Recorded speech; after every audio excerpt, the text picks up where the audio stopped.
Okay, it looks like we're keyed in here on Facebook. Hello, everybody. I'm Sonia. This is Dave. Hi, everybody. Dave Barnett, CEO of Attract Capital here, East-Setauket, sunny day, Long Island. Very, very cold outside. It's very cold outside. It is. Winter is not over. Winter is not relenting. No, it's not. But we're here today to talk about, we had published that it was top corporate debt trends, but we're going to call it, because I like the word loan better, top corporate loan trends. And Sonia has that level of editorial license in the Attract Capital Corporation. So thank you, Dave. We let her tweak the titles if it's more to her liking. Yes, thank you very much. So Dave, can you tell us exactly what you think about today's loan environment? Well, sure, Sonia. It's a very exciting time if you're looking to get a loan right now, for a number of reasons.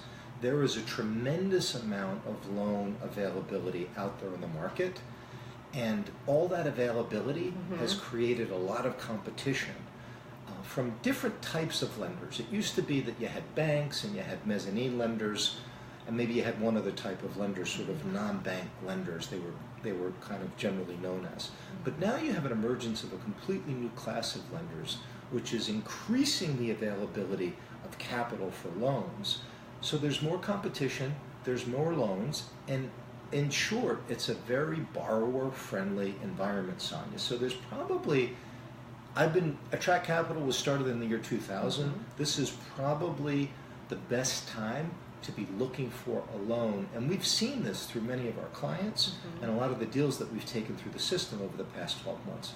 So it really, as cold as it is outside, it's a very warm and sunny day in the debt markets or loan markets. Loan markets, right. for companies that need financing. Right. So that's interesting, because I just wanted to bring a point with the stock market and what's been going on with that. Has a lot of people confused, and what's going on here? Is it a correction? What's going on?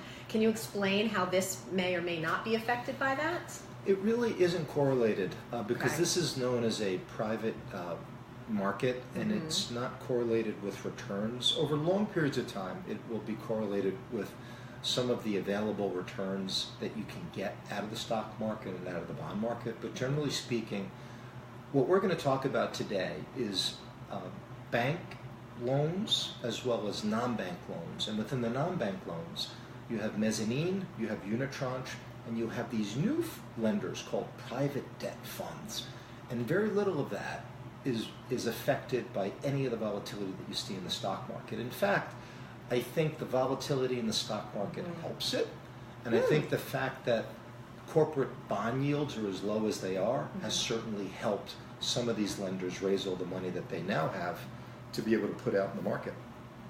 Okay, and so you see this as being the biggest benefit to the middle market, more so than big companies or smaller companies? Well, it's really interesting, Sonia, because there's been a tremendous amount of fundraising for middle market loans. And so by the research we were able to get shows that the $69 billion, I repeat, $69 billion was raised. Wow. Yeah, it's a whole lot of money for the middle market, for middle market loans in fiscal 17.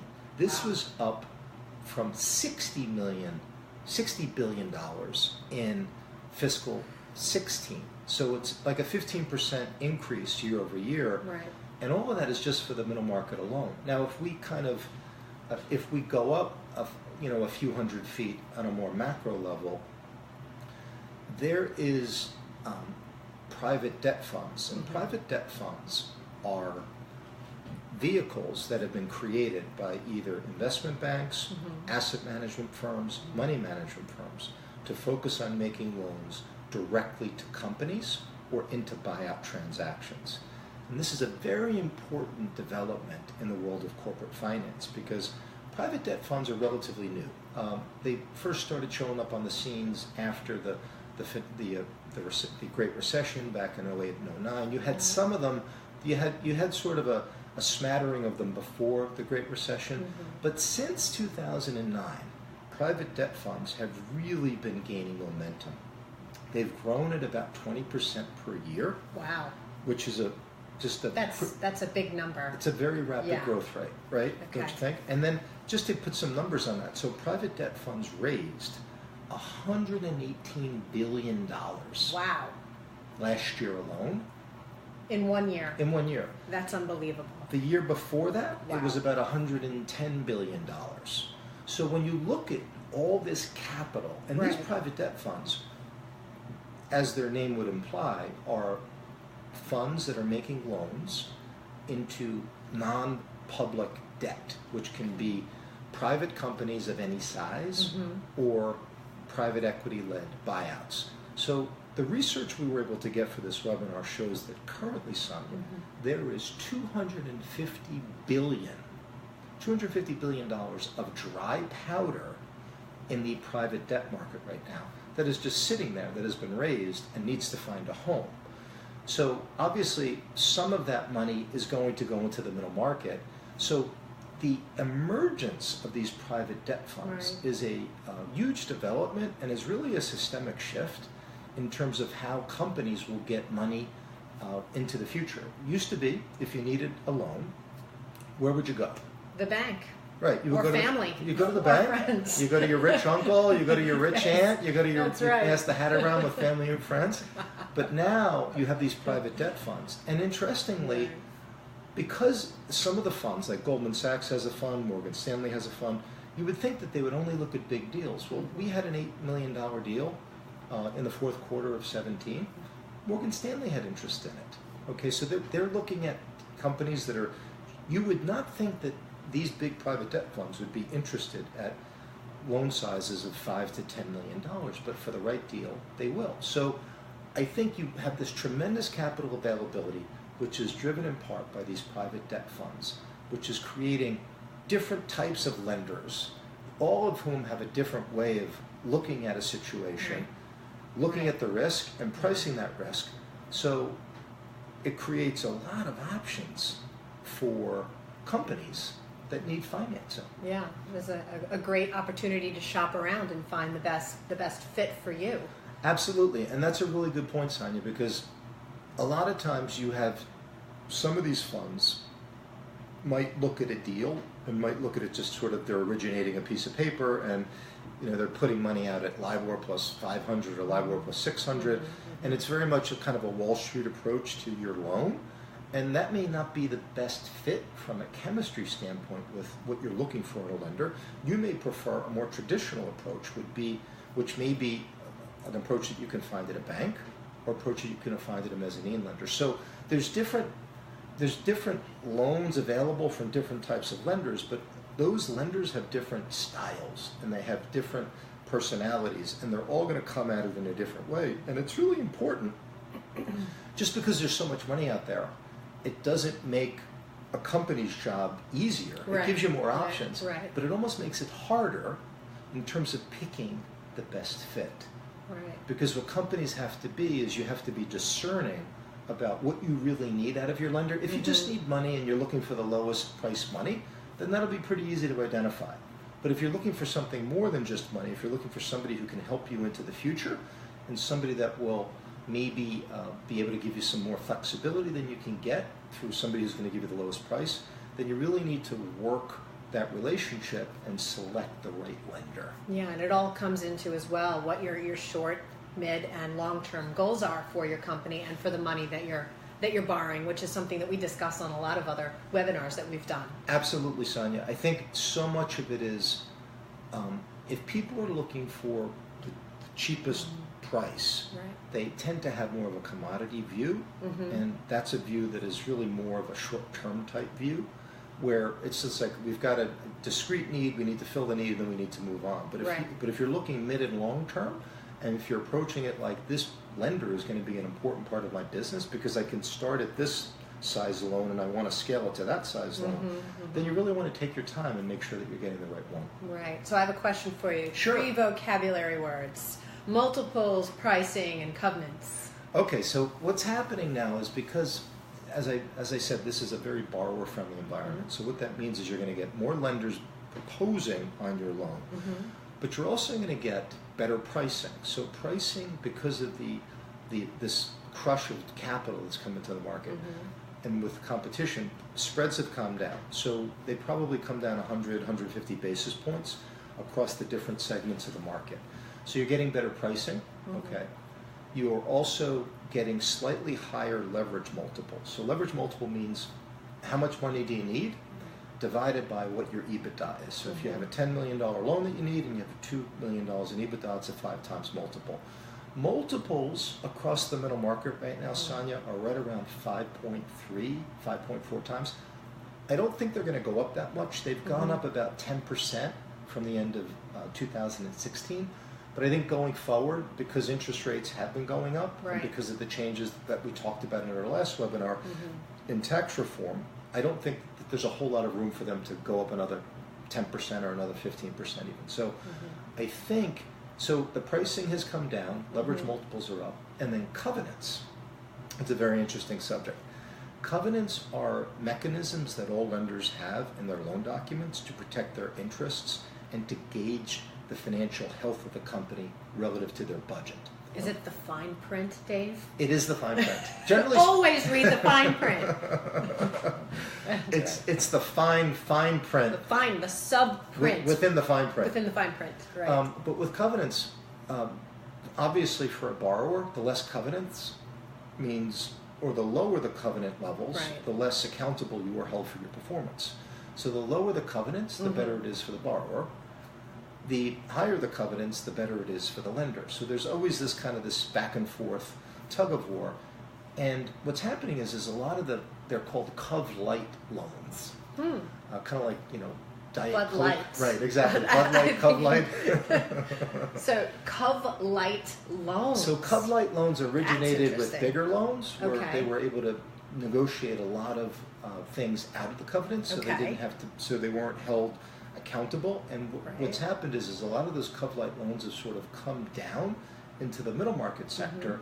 And so I won't call it a standard, but if you push back enough against your lender, you can typically get them to be more flexible than you otherwise would, because there's a lot of competition. So let me just give you an idea here. Okay. So the research that we did revealed that there was a survey conducted by a very well-known law firm, and they found that lenders gave concessions to borrowers where they were trying to win deals, and 73% of the time, lenders gave concessions to try to win the business.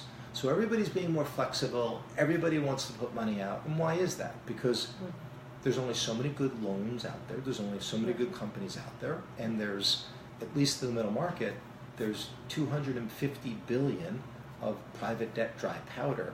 Not to mention, there's an enormous amount of mezzanine lending dry powder, and BDC dry powder, and unitranche dry powder. So you have, whether it's a bank, a private debt fund, a mezzanine, a unitranche, a bank, or a non-bank, you have all these different types of lenders that are trying to get money out. So it's sort of a real competition where the rubber meets the road. So the short of it is that there's a lot of dry powder out there to explode your business to the next level, everybody. Dry powder is such an interesting term, Dave. It's like dynamite, TNT. Now I'm really going to blow up your world here in terms of the amount of dry powder. So a lot of this debt formation across all the different forms is really being driven by the private equity fundraising. And private equity fundraising has been so prolific over the past several years that right now, the research that we did shows that there's $963 billion, nearly $1 trillion of private equity dry powder. That is an unbelievable number. So when you have nearly $1 trillion of private equity dry powder and you have $250 billion of private debt fund dry powder, and you have $69 billion of middle market loan fundraising that went on in 2017. You've got a lot of financial resources. Yes. What's also interesting, and I want to touch on this, is that banks are still around. Banks haven't gone away. We're seeing some really strong movement out of regional banks and community banks who want to do more commercial and industrial lending.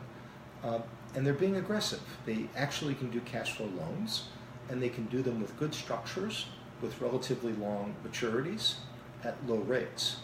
The bigger banks, for middle market deals, some of them do them. They tend to prefer private equity sponsored deals, which are lower risk deals.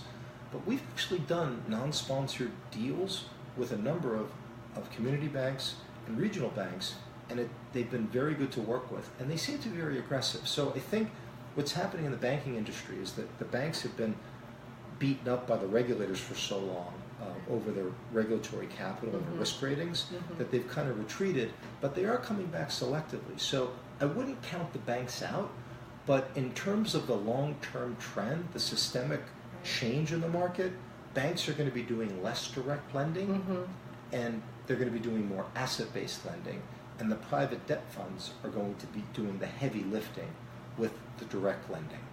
Understand. And how does mezzanine fit into all of this, Dave?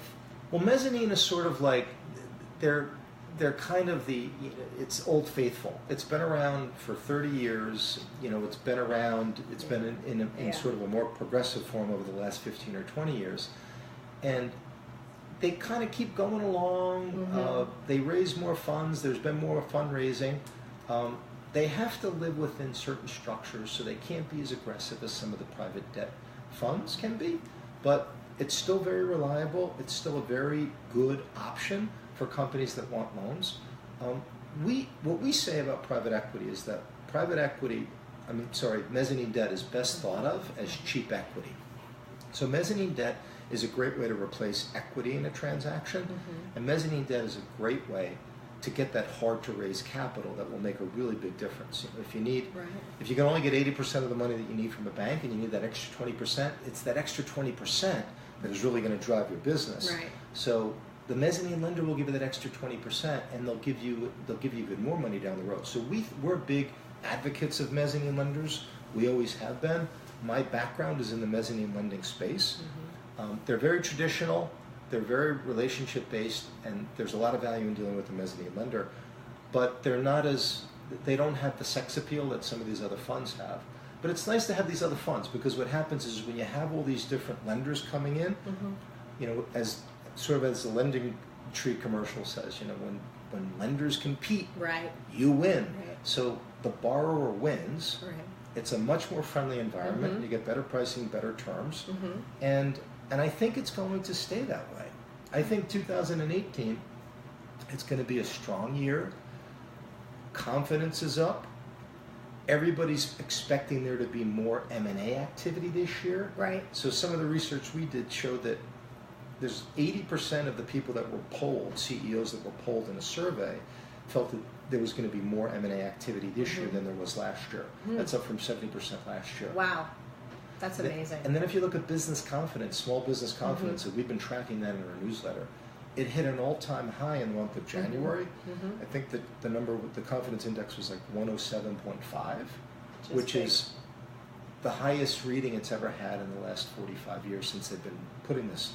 Amazing. That's amazing. So there's a lot of confidence. Yeah. There's a lot of expectation of M&A.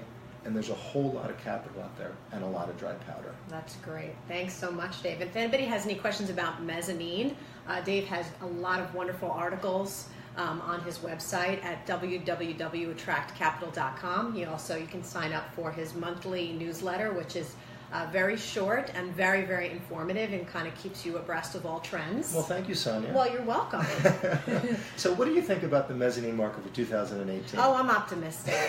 Any time that Dave is involved in anything, I'm always optimistic. Everything always works out fantastically for Dave and his clients, and he's certainly been traveling a lot, and you've been very busy, so I can see that there's an upward trend of optimism and growth for 2018. Yeah, we're seeing, in terms of just the anecdotal evidence, we're seeing a real upsurge in leads and people wanting to buy other companies, and we're seeing a big uptick in the outreach by these different lenders to our firm, because we're a conduit for these deals for those firms, and we're seeing a big uptick in lender interest for our deal flow, and we're seeing a big uptick in acquire interest in buying companies, which I think, now hopefully, the problem with using the word dry powder is that if there's too much dry powder, things can go on fire, and things go on fire, it kind of blows up the whole market. Right. I don't see us being at the tipping point or that dangerous region that this middle market economy was at right before the financial crisis. If you look back in 05 and 06, there was this sense of, well, the market's out of control. The leverage multiples are pushing 6 times, and people aren't even doing due diligence, and they're buying companies, and this company got 15 times EBITDA, this company got 20 times EBITDA. Valuations are up, but there has been discipline for lenders over the past 5 or 6 years, and we're not in the, up in the ether in terms of being super, super high. So I'm hoping that as much as we have all this capital that's at play in the background, that it continues to be measured growth, and it isn't sort of like a blow-off rally where all of a sudden a lot of these lenders and a lot of these private equity buyers decide to push out $500 billion in 1 year. Right. If they push out $500 billion in 1 year, you're just going to see multiples and prices double, and it will end badly if it happens that way. So I'm betting on incremental growth. I think you're going to see a leveling off of the debt multiple. I think you're going to see a leveling off of the downward trend in the pricing, and I think you're going to see sort of a reassertion by the end of the year of some of the normal covenants that these lenders would have. But I would say it is a great time to be looking for funding, and you have so many choices, and you have a lot of quality lenders that are out there. So good luck trying to find the right lender, and if you want any expertise or any advice on how to go about doing that, feel free to give us a call, as Sonia said. Thanks everybody for joining us. We'll be here again next month for our next webinar. You can follow us on Facebook at attractcapital.com and on LinkedIn. Thanks so much everybody. Have a great day. Thank you. Bye. Take care.